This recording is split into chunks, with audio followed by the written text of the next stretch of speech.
were inserted as per notification number 26/2022 Central Tax dated December 26, 2020. Hello everyone, I am Nikita Singhal from Webtel.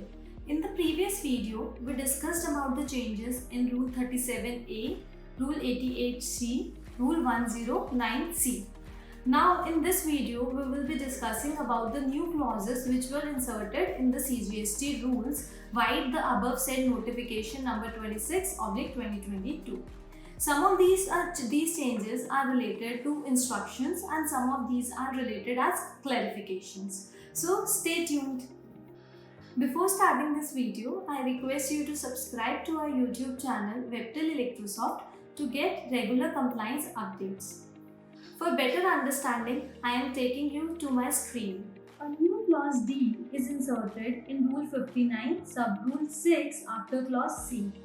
Now Rule 59 deals with the form and manner of furnishing details of outward supplies in form GSTR1 or IFF electronically through the common portal. A new clause D, as I said, is inserted in Rule 59 in sub-Rule 6 after clause C, which states that a registered person to whom an intimation has been issued on the common portal under Rule 88C1 in respect of a tax period. Now Rule 88C has already been discussed earlier in our previous video, and it deals with the manner of dealing with the difference in liability reported in GSTR1 and GSTR3B in respect of outward supplies. Now if any such intimation has been given, then the registered person shall not be allowed to furnish the details of outward supplies in form GSTR1 for subsequent tax period unless he has deposited the amount specified in the said intimation or has furnished a reply for explaining the reasons for the amount remaining unpaid. Next is a provision has been inserted in Rule 87 sub-Rule 8, and Rule 87 deals with electronic cash ledger. Rule 87(8) provides that where the bank account of a person concerned or person making the deposit on his behalf is debited but no challan identification number is generated, or if it's generated but then it is not communicated to the common portal, then the said person may represent electronically in form GST PMT 07 through common portal to the bank or electronic gateway through which the deposit was initiated. Now a provision has been inserted in it which states that where the bank fails to communicate details of challan identification number to the common portal, then electronic cash ledger may be updated on the basis of e-scroll of RBI in cases where the details of said e-scroll are in conformity with the details of challan generated on the common portal.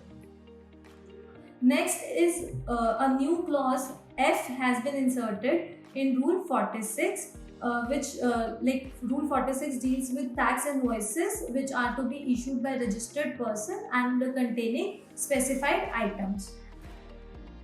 Now the new clause F provides that where any taxable service is supplied by or through an e-commerce operator or by a supplier of OIDAR to a recipient who is unregistered, then irrespective of value of such supply, a tax invoice is to be issued by the registered person and which shall contain the name and address of the recipient along with its PIN code and name of the state, and the said address shall be deemed to be the address on record of the recipient. Also some changes are made in Rule 46A by insertion of a proviso. So Rule 46A deals with the proviso where a registered person is supplying a taxable as well as exempted goods or services or both to an unregistered person, then a single invoice cum bill of supply can be issued for such supplies, notwithstanding anything contained in Rule 46 which deals with tax invoice or Rule 49 or 54. The new provision which is inserted states that a single invoice cum bill of supply shall contain the particulars as specified in Rule 46 or 54 as the case may be, and Rule 40. Next is Rule 89, which is application for refund of tax, interest, penalty, fees or any other amount. So a new clause has been inserted in Rule 89 sub-Rule 2. Rule 89 Subrule 2 provides the list of documentary evidences which are to be accompanied with Form GST RFD01, that is refund application form, to establish that a refund is due to the applicant.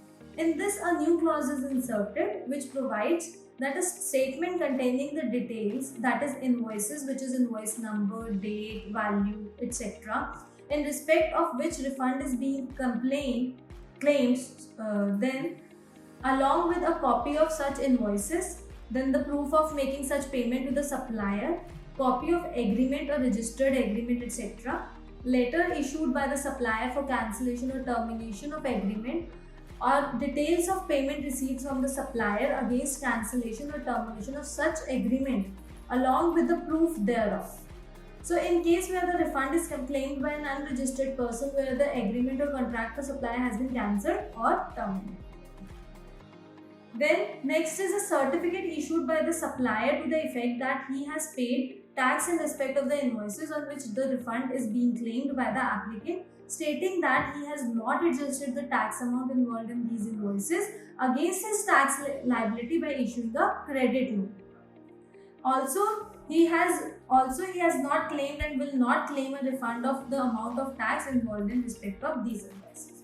Some additional changes are also made by this notification, which state that in case where the refund is claimed by an unregistered person, where the agreement or contract for supply of service has been cancelled or terminated, it is provided further that a certificate is not required to be furnished in cases where refund is claimed by an unregistered person who has borne the incidence of tax. I hope you have understood about the important changes in many rules which were covered in this video. Share this video with your friends and colleagues. For better understanding, I am also sharing the link of 48th GST highlight. If you found this video helpful, then visit the link mentioned in the description below and let us know in the comment section. Also, you can comment if you have any doubts. Give a thumbs up and subscribe to our YouTube channel.